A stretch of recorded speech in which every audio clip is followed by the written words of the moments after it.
On the 10th of January 2018, Total War 3 Kingdoms was announced, and 9 months later, we have finally gotten the release date, the price point, and the pre-order bonus. We're 6 months away from that release, so I thought now would be a good time to start doing monthly videos recapping all the material and information we have about the game, and present it in a clean and succinct way, similar to what I've been doing for Imperator Rome and the Stellaris updates. So if you're interested in those games, check those videos out. Now, unlike Paradox Interactive, Creative Assembly don't do weekly developer diaries. Instead, they do more sporadic trailers and blog posts every few weeks and months, and as they get closer to release, they'll start doing Let's Plays and streams. So I'll be trying to bundle up their new info each month and showcase it here, and for this first video, because they still haven't shown too much, I'm going to go over everything since the announcement, hopefully catching everyone up on stuff that they may have missed. So let's begin. Announcement number 1, the reveal. So as mentioned, on the 10th of January, Total War 3 Kingdoms was announced with a CGI trailer and an accompanying blog post. While we don't see any sort of gameplay with this trailer, it does set the tone and the vision for the project. We have what Creative Assembly keep calling larger-than-life characters being the dominant force on the battlefield, while the individual soldier is batted away and doesn't really present any real threat. We also learned that the game is based off of the 14th century novel Romance of the Three Kingdoms by Luo Guanzhong. Let's just get this out of the way. I'll probably be pronouncing a lot of names wrong, that's just gonna happen. Anyway, this led to a slight mixed reaction among some of the more fervent historical fans, as the Romance of the Three Kingdoms is part historical and part mythical. It romanticizes and dramatizes the events surrounding the end of the Han Dynasty around 220 AD. The blog post which accompanied the trailer gave a short Q&A surrounding the game, revealing the release window to be fall 2018, which has since been pushed back to spring 2019. The game will support modding in a similar fashion to previous recent titles, and they plan to send the game to press and YouTubers before release to show as much as they can before the game comes out. And that was really it for the announcement. Announcement number 2, the first in-engine trailer. 6 months after the announcement trailer, we got our first look at some in-engine footage. Now, I think it's important to clarify what that means. Basically, using a cinematic editor, artists create scenes within the engine that try to reflect what the gameplay will be like, but also tell a story that fits their narrative design. They then render these scenes out, stitch them together in a video editor, and away they go.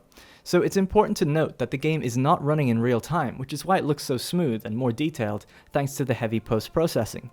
This means that Creative Assembly's in-engine trailers don't always reflect the final product. An artist can place a cannon on a wall, but you might not be able to do that in the game, or a character will have a close-up and detailed facial animation, but in the game they don't. Either way, unlike the CGI trailer, this will be the first time we saw in-game models, animations, and landscapes. We got a brief look at cities burning, nighttime battles, sieges, villagers running around the battlefield, and more of a focus on these important characters, with Cao Cao, Yuan Shu, Jihao Dun, and at the end, Liu Bei. Now, though we can't take much of it as a guarantee of gameplay, we do know that the lead designer of this game was the lead designer of Total War Attila, and that game also had a heavy focus on fire, burning, civilians on the battlefield, and so on. So one could imagine that the designer wants to keep some of that focus. So I'm hoping the trailer does reflect that, and it wasn't just artistic license. This trailer was also the announcement of the delay of the game to spring 2019. The accompanying info to this trailer was an internal developer Q&A about working with romanticized history. Lead designer and game director Janos Gasper discussed how Total War 3 Kingdoms is based on the romanticized history by default, but there will also be a classic mode option that you can select before you start a campaign that makes the experience closer in execution to the past Total War historical titles. When discussing how much of a difference there is between classic mode and romance mode, Janos said, quote, "A big difference is how these iconic heroes behave on the battlefield. By default, we adhere to the romanticized view. These characters can hold their own against hundreds of rank-and-file warriors. They'll appear as single character units and fight like heroes from Luo Guanzhang's epic. In classic mode, they'll appear in battle the way you might expect a classic Total War general to do. They're only human and will march into battle at the center of a bodyguard unit." End quote. Okay, so for those familiar with the franchise, it sounds as if Romance mode is similar to something like Total War Warhammer, with single-entity legendary lords fighting against hundreds, versus something like a Total War Attila for Classic mode, where a general is placed inside a bodyguard unit and is much more vulnerable. Janos also goes on to mention that on the campaign, there's different events depending on what mode you're playing, with the Romance mode using the Romance novel as reference text, and the Classic mode using the historical records of the Three Kingdoms text for the basis of it. Announcement number 3, first gameplay. Just 2 days after the Cao Cao trailer, we got our first gameplay reveal for Total War 3 Kingdoms in the form of a short, 5-minute cut of a siege battle, created to showcase the game at E3. Lu Bu is in ZRP defending against the player, who is playing as Cao Cao leading an assault on the city. This is our first time looking at the UI and the game actually being played. Mattis, the narrator, discusses how generals, which are prominent characters, can recruit different types of units, and that these generals are essentially sub-commanders under Cao Cao, leading regiments of specialized units in battle. One of the generals, Yi Jin, is a guardian-type hero, meaning that he is a tank, soaking up damage, and we see him getting hit by multiple arrows. While another general, a strategist, isn't a good fighter, but excels at debuffing enemy units, and allowing unique formation types. So there's a lot of information to unpack already, and to me at least, this seems to be the most arcadey Total War to date. I want to keep my opinion largely out of this video, but I want to know if that's something that interests you. The idea of heroes, tanks, buffers, debuffers, specialized characters. For me, I've always gravitated to a grounded approach to games, and this sort of stuff actually kind of turns me off gameplay personally, but I want to hear from you and what your impressions are. Continuing on, we get our first look at combat as a few units engage each other. Fitting with the arcadey style, the game seems to use the Total War Warhammer animation system, whereby units will swipe and stab at each other with more generalized animations for both attack and react. They also seem quite over the top, with units performing attacks extremely fast, or reacting in an over the top manner by flying back 30 or more feet from an attack. Also worth noting, it is development in progress footage. Now, a few extras were the fact that the characters sling insults at each other when nearby, and this pops up on screen. And in this particular demo, characters have been arriving late to the battlefield, and they announce their arrival as reinforcements. But that could just be for this particular video. Then as well, we get a look at the new attack system called duels, in which generals 1v1 each other until someone dies or retreats. They can also acquire each other's weaponry in post-battle loot. I won't go too much into duels just now, as we'll see a little bit more from it in a few minutes. Announcement number 4, first campaign footage. About a month after the E3 info drop, we got our first look at the campaign map for Three Kingdoms in the form of another in-engine trailer that focused on the character Sun Jian. In this trailer, again remembering that cinematic artists take a few liberties, we actually see the campaign at nighttime, which I've never seen in a Total War game before, and it was a really kind of cool concept, though I'm not sure how and why it would happen in gameplay. But who knows, we may see something like that. Cutting between campaign and battle, we see more of the villagers running away from troops and the looting and the pillaging of the towns. Again, reinforcing the idea that this is somewhat present in the game, and you'll be able to see it in battle hopefully. We also see another focus on loot and rare items, with a character finding the Imperial Seal, which dynasties often used at the time to legitimize their claims. Now, other than that, we don't really get any concrete info from the trailer, but of course the map itself, in my opinion at least, looks amazing, with karst mountain ranges and a big height differentials really bringing it to life. A nice zoom out at the end reveals the entire map, and for those wondering, there's no Korea or Taiwan, it's just mainland China. Now, a week before this, Creative Assembly issued a blog discussing more differences between Classic Mode and Romance Mode, as it had proven to be a big debate amongst the community. In it, they outlined that heroes' appearances will vary slightly depending on the mode, with more era-appropriate attire for Classic Mode, though just a few tweaks. Heroes won't be single entities in Classic Mode, as we mentioned before. They will not have fantastical abilities. They will still have duels, but not abilities during the duels, meaning that you just have to watch them fight instead of interact with them. And battles will be a little bit slower due to fatigue rates and the fact that there's no powerful generals killing a lot of people very quickly. They also go on to mention that Classic Mode hasn't suffered at the expense of Romance Mode, but from the list of features they mentioned, there's no feature singled out for Classic Mode that Romance doesn't have. It just seems to be features that Romance has that Classic does not. So in that regard, that statement to me at least seems false until we see some sort of equivalent depth to Classic Mode that Romance Mode doesn't share. It very much seems that it's a Romance game with a Classic option to remove stuff, rather than add anything interesting such as supply lines or population or more economy management, something that might not fit the Romance Mode as well, but replace the kind of character stuff. We'll have to wait and see for more information. There could be something there, but I think if they had that information, they would have shared it. Announcement number 5, full battle playthrough. A few days after the campaign trailer dropped, we got a chance to see a new demo built for Gamescom, the Ambush of Swan Ren. We again got to see some more footage of the campaign as the camera panned around it, setting the scene for the ambush battle. This again was most likely a cinematic editor's rendition of the campaign, flying around the map and changing the lighting dynamically to set it to nighttime, to match the atmosphere of the ambush battle. We also got to see some long shots of both the Yellow River and the Yangtze, and this raised the question of naval battles and river battles, which unfortunately, through developer interviews, Creative Assembly revealed there would be no naval warfare in the game. Now, the ambush itself began, and there was now a new objective, to reach a certain point of the map and survive the ambush. The environment and terrain looked awesome, much improved over the siege battle environment in my view, and we can now see new graphical details such as improved depth of field and lighting for when trees catch fire and troops hold torches. The battle itself plays out much like it does in most Total War games. We see a few different formations here and there, a few units routing, but the unusual thing is the objective to get out and the kind of scripted nature of the battle. A few minutes in, enemy reinforcements arrive again with another cutscene. This is probably just for the scripted demo. I doubt we'll be seeing that in-game, and when I asked for clarification, I just couldn't get an answer. The reason for my skepticism on this is because with Total War Rome 2, there was a similar escape scenario, the ambush of Teutoburg Forest. A very nice and detailed passage map with cutscenes and reinforcements, and it was in the game, in the form of a one-off historical battle, not a normal ambush occurrence.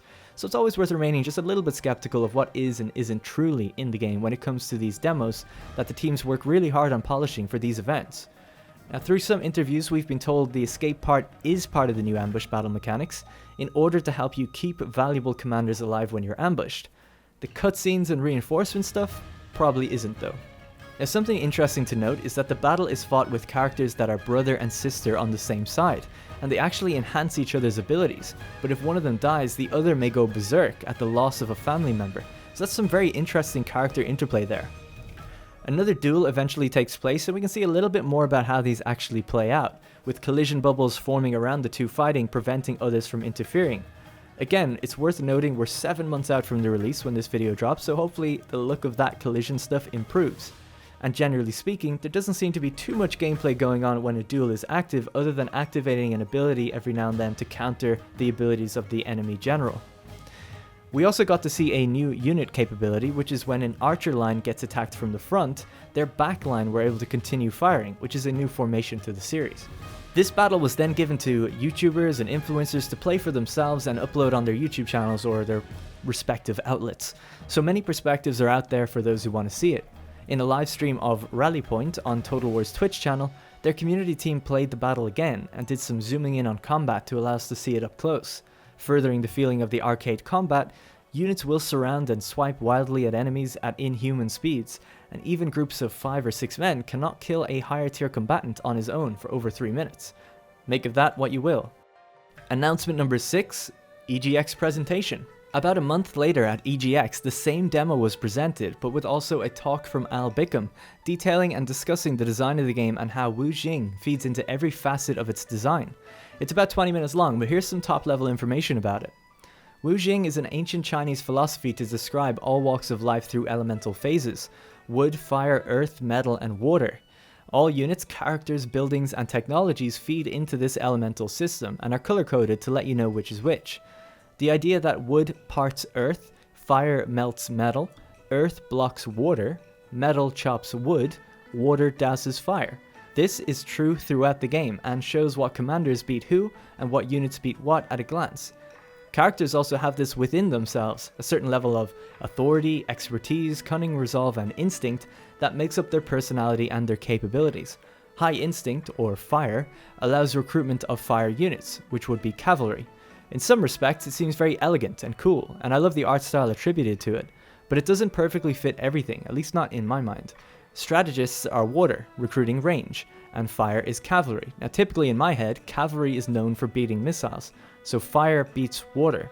But it's obviously circumstantial. I mean, water would beat fire at range, I suppose, but then again, archers beat everything at range if they don't fight back. So it's kind of weird, but it's kind of cool as well, and I like it for the buildings and character design at the very least, but with unit combinations it seems it might take some getting used to at a glance. We also got clarification that characters have preferred units that they can recruit, but they aren't limited by that. Now a fire character, who's associated with cavalry, can still recruit archers if they want, but they won't utilize them as effectively as if they were cav. When it comes to elite units, only the matching element character can recruit it, so the best cavalry in the game will require you to be a fire cavalry character. I can see this as somewhat limiting in some regards. Never before in a Total War game have you been told you can't recruit something because your general is in a certain randomly decided personality. Now on the flip side, managing characters to be effective and assigning them the best choices is probably quite satisfying for gameplay. Again, I think it's an arcadiness versus a grounded mentality that I struggle with getting into personally, but please let me know what your thoughts are on this one.